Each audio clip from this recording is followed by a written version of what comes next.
साथियों, मैं doctor Anand Kumar Gupta, chest physician, Balrampur अस्पताल, लखनऊ। आज मैं आपके सामने ओमिक्रॉन के साथ साथ डेलमाइक्रॉन की जो चर्चा है उस पर चर्चा करने जा रहा हूँ। साथियों, डेलमाइक्रॉन है क्या? इसकी बड़ी चर्चाएं हो रही हैं हर तरफ।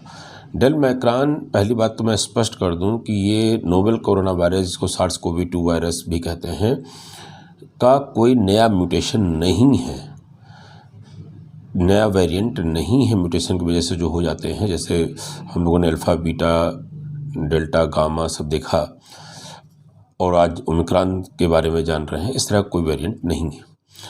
अगर ये कोई अगला म्यूटेंट होता ओमिक्रॉन का, म्यूटेशन की वजह से बनने वाला कोई वेरिएंट, तो ग्रीक लेटर की जो लेटर हम लोगों ने अल्फ़ा, बीटा, गामा, डेल्टा लिए, उस सीरीज में हमने ये 15वां लेटर ओमिक्रॉन का लिया था इस वेरिएंट को डिस्क्राइब करने के लिए।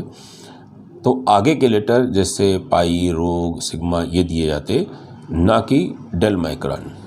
ये है क्या डेलमाइक्रॉन? डेलमाइक्रॉन एक्चुअली डॉक्टर शशांक जोशी हैं, जो महाराष्ट्र सरकार के कोविड जो मॉनिटरिंग कमेटी है उसके सदस्य हैं, उनके द्वारा ये कॉइन किया गया टर्म है, रखा गया शब्द है। इसके द्वारा उन्होंने ये व्यक्त करने की कोशिश करी कि ये डेलमाइक्रॉन एक कोविड-19 डिजीज़ की एक नई संक्रामक लहर है, जो डेल्टा और ओमिक्रॉन दोनों के वेरिएंट, जो दोनों वेरिएंट्स हैं, इनके मिक्स इन्फेक्शन से आज यूरोप, यूके, यूएस सब में दिखाई दे रही है। और इस प्रकार से डेल्टा और ओमिक्रॉन की जो वेरिएंट्स हैं, उनकी वजह से जो पॉपुलेशन में ट्विन स्पाइक्स आ रही है, जोड़ी, मतलब ओमिक्रॉन के भी केसेस हैं और डेल्टा के भी केसेस हैं, उसकी वजह से जो ट्विन स्पाइक्स आ रही केसेस की, उसको उन्होंने डेलमाइक्रॉन नाम दिया। हो क्या रहा है कि जो यूके, यूरोप आज सब में है, जो डेल्टा वेरिएंट तो वहाँ पे एक कांस्टेंट वेव की तरह चल ही रही थी, और उसको ये रिप्लेस कर रहा है ओमिक्रॉन धीरे धीरे। इस तरह से ये डबल वेरिएंट कोविड-19 की वेव है। और इसमें कुछ केसेस में ये भी देखा जा रहा है कि डेल्टा वेरिएंट से संक्रमित व्यक्ति को ओमिक्रॉन वेरिएंट का भी संक्रमण हुआ जा रहा है। वैसे ये स्थिति कम पाई जा रही है, रेयर में है, लेकिन जो लोग खास करके इम्यूनो कॉम्प्रोमाइज्ड हैं और विभिन्न तरह की कोमॉर्बिडिटीज़ से पीड़ित हैं, उनमें अगर वो भीड़-भाड़ वाले स्थानों पे जा रहे हैं और वहाँ पे वो कोविड एप्रोप्रिएट बिहेवियर भी नहीं अपना रहे हैं, तो उनको ये डबल इन्फेक्शन होने की केसेस देखे जा रहे हैं। ओमिक्रॉन की जो ट्रांसमिसिबिलिटी है डेल्टा के मुकाबले, पहले भी हम चर्चा कर चुके हैं, 3 से 4 गुना है।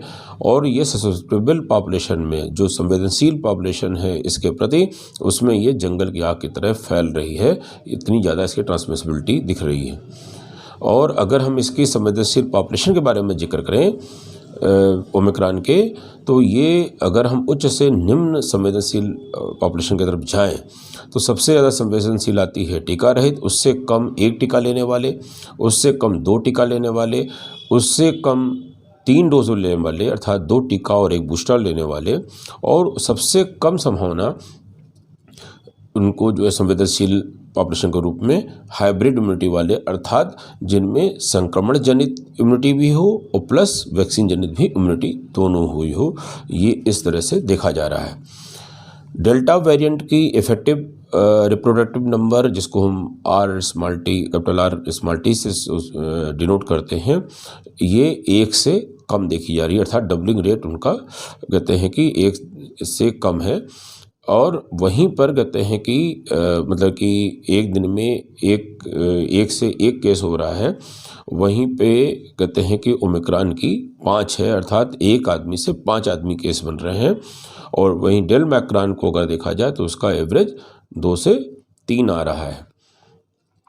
फुल वैक्सीनेशन के लिए पहले बता चुका हूँ मैं, और सब लोग भी बता रहे हैं कि वैक्सीनेशन केवल आपको माइल्ड डिजीज़ को सीवियर होने से रोकता है, संक्रमण को नहीं रोकता है।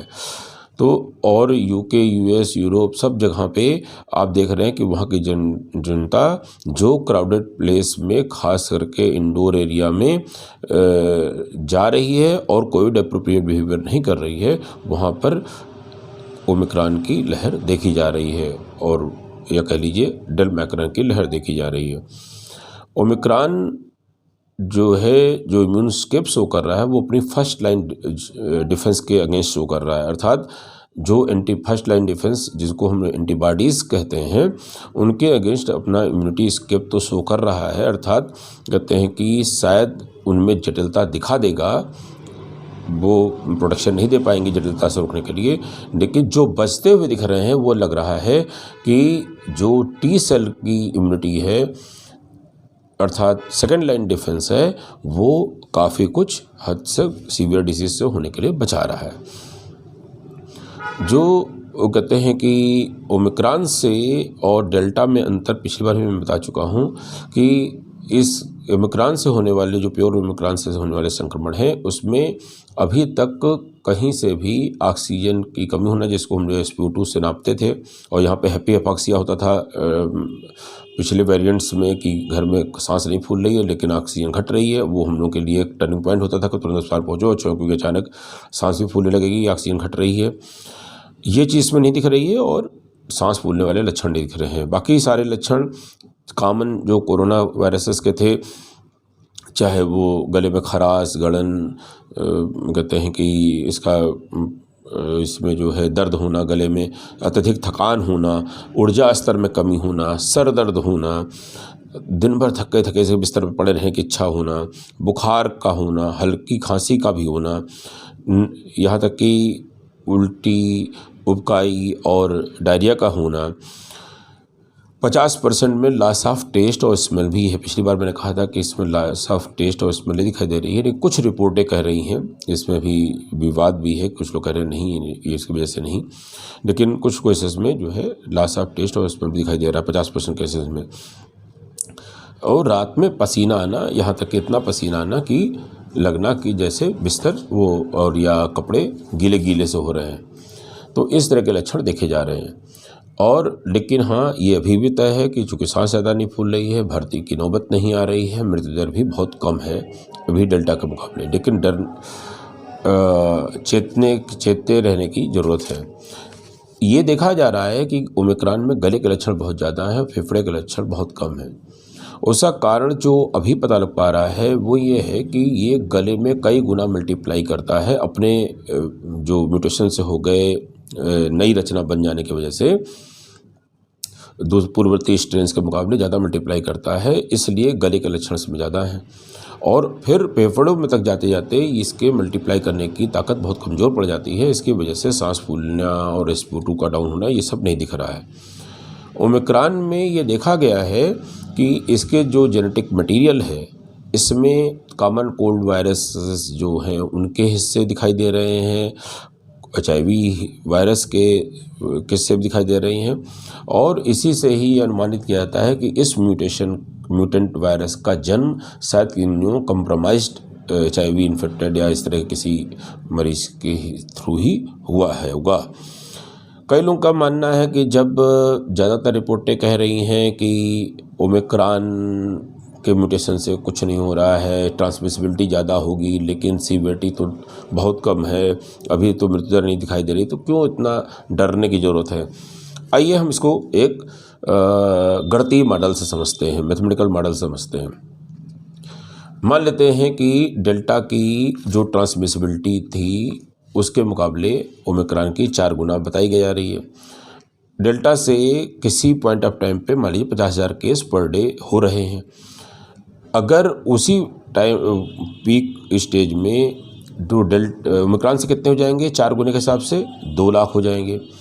अगर मान लीजिए 2% केस डेल्टा से सीवियर होते थे तो आपको कितने केस मिलते थे, 1000 केस पर डे।